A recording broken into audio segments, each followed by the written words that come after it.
Hello everyone, আসসালামু আলাইকুম। আশা করি সবাই ভালো আছেন।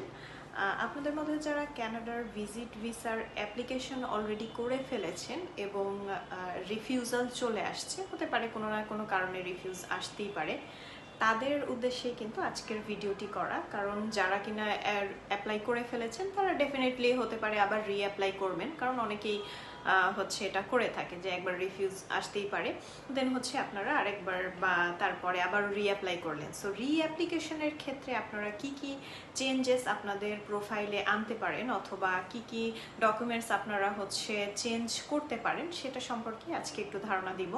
কারণ নর্মালি আপনি একটা প্রোফাইল টোটাল মেক করে সেটা দিয়ে অ্যাপ্লাই করার পরে যখন রিফিউজড হয়ে গিয়েছেন তখন এটা খুবই সাধারণ একটা সেন্স থেকেই বোঝা যাচ্ছে যে ওই একই পেপারস দিয়ে যদি আবারও সেম একইভাবে হচ্ছে অ্যাপ্লিকেশন করে ফেলেন তাহলে কিন্তু আবারও সেম রিজনই আপনার রিফিউজালটা কিন্তু নেক্সট টাইমও চলে আসবে। সো অবশ্যই যেটা করতে হবে কিছু কিছু বিষয় মাথায় রেখে আপনাদের টোটাল ডকুমেন্টসের মধ্যে একটু চেঞ্জ আনবেন।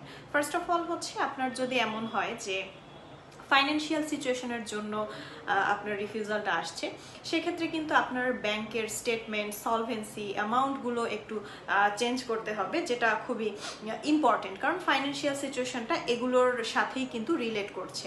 প্লাস হচ্ছে ফাইন্যান্সিয়াল সিচুয়েশনের মধ্যে আপনার যে ইমুভেবল প্রপার্টি অর্থাৎ আপনার অ্যাসেট রয়েছে সেটাও কিন্তু অনেক বড় একটা ভূমিকা পালন করছে। সো সেক্ষেত্রে সেটাও আপনাদের করতে হবে যে আপনাদের টোটাল অ্যাসেট ভ্যালুয়েশনের যে পরিমাণটা, ডিসক্রিপশনগুলো বা ডিটেলসগুলো সেগুলোকে একটু চেঞ্জ করে ফেলতে হবে। দেন আপনাদের যদি এমন হয় যে হচ্ছে প্রফেশনাল এস্টাবলিশমেন্টের জন্য রিফিউজাল এসেছে, সেক্ষেত্রে যেটা করতে হবে আপনাদের প্রফেশনটাকে যেভাবে রিপ্রেজেন্ট করেছেন সেটাকে আরেকটু অন্য ওয়েতে প্রেজেন্ট করে দেন হচ্ছে আপনাদের একটা রিঅ্যাপ্লিকেশন করতে হবে। যে আপনাদের বাংলাদেশে, যেহেতু বাংলাদেশ থেকে আপনারা অ্যাপ্লাই করবেন, বাংলাদেশে আপনাদের যথেষ্ট এস্টাবলিশড একটা বিজনেস রয়েছে বা অন্য যে কোনো প্রফেশনই হোক না কেন, সেক্ষেত্রে হচ্ছে গিয়ে আপনাদের ওই প্রফেশনের হচ্ছে ফেভারে আপনার যতটুকু ডকুমেন্টস প্রেজেন্ট করা যায় এটাকে এস্টাবলিশড শো করার জন্য সেটা করতে হবে।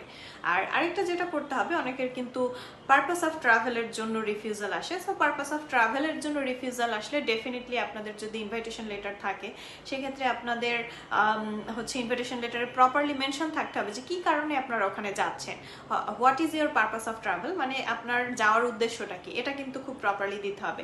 দেন অনেক ক্ষেত্রে আসে যে ফ্যামিলি টাইসের জন্য রিফিউজড হয় অনেকে। সো ফ্যামিলি টাইসের ক্ষেত্রে যেটা করতে হবে, বাংলাদেশে আপনার ফ্যামিলির সাথে আপনার ভাই বোন, আপনার বাবা মা, এছাড়াও যদি আরও হচ্ছে আপনার ফ্যামিলিতে ইনভলভ থাকে তাদের ডিটেলসগুলো ওখানে দিতে হবে।